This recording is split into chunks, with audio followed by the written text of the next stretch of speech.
আসসালামু আলাইকুম। গর্ভফুল আটকে যাওয়া ছাগল। ভিডিওতে যে ছাগলটি দেখতে পাচ্ছেন, ছাগলটি বাচ্চা প্রসবের পর এর গর্ভফুল আটকে গেছে।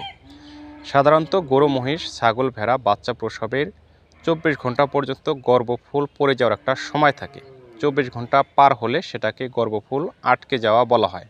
এই জন্য প্রতিটি খামারের উচিত 24 ঘন্টা পর্যন্ত অপেক্ষা করা।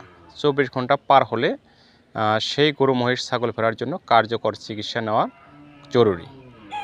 এজন্য 24 ঘন্টা পর্যন্ত অপেক্ষা করাই উত্তম। 24 ঘন্টা পার হলে আপনারা কিভাবে চিকিৎসা নেবেন? চিকিৎসা ওরাল সলিউশন ইউটোরেন ভেট, এটি রেনারা কোম্পানির একটি মেডিসিন। ইউটোরেন ভেট ছাগলের জন্য 50 ml করে দৈনিক একবার 5 থেকে 7 দিন খাওয়াতে হবে, এবং গরুর জন্য, যেগুলো বড় প্রাণী আছে, এদের জন্য 100 ml করে দৈনিক একবার খাওয়াতে হবে 5 থেকে 7 দিন। তবে কিছু কিছু খামারি গরু, মহিষ, ছাগল, ভেড়া যখন বাচ্চা প্রসব করে, সেই গাভীর কাছে না থেকে, সেই প্রাণীটির কাছে না থেকে তারা একটু দূরে সরে যায়। তাই যখন হঠাৎ গর্ভফুল পড়ে যায়, গরু, মহিষ, ছাগল, ভেড়া এই গর্ভফুলটা খেয়ে ফেলে। পরবর্তীতে খামারি সেটা খুঁজে পায় না।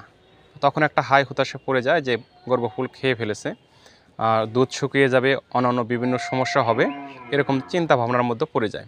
তো খামারি যারা আছেন তাদেরকে বলবো যে বাচ্চা প্রসবের পর তাদেরকে একটু নজরে রাখবেন। আপনার গাভী বা ছাগল, ভেড়া যাই হোক, তাদেরকে নজরে রাখবেন, চোখে চোখে রাখবেন। কখন গর্ভফুলটা পড়ে যায় সাথে সাথে সেটা মাটিতে পুঁতে ফেলবেন।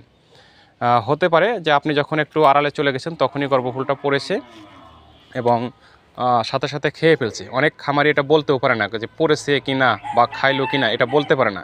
এর জন্য আনুমানিকভাবে চিকিৎসা প্রদান করা হয়। আর এটা গর্ভফুল হাত দিয়ে টেনেও বের করা যায়, সেটা সমস্যা না। তবে হাত দিয়ে অভিজ্ঞ লোক না হলে সেটা ক্ষতি হতে পারে পশুর। এজন্যই আপনারা ওষুধ খাওয়াবেন মুখে। ওরাল সলিউশন রেনাটা কোম্পানির ইউটোরেন ভেট। বাজারে আরও অন্যান্য সুনামধন্য কোম্পানির মেডিসিন আছে, সেগুলোও আপনারা খাওয়াতে পারেন। বন্ধুরা ভালো থাকবেন। আমার চ্যানেলে নতুন হয়ে থাকলে চ্যানেলটি সাবস্ক্রাইব করে দেবেন। সবার আগে নতুন নতুন ভিডিও পেতে পাশে থাকা বেল আইকনটি বাজিয়ে দেবেন। আল্লাহ হাফেজ।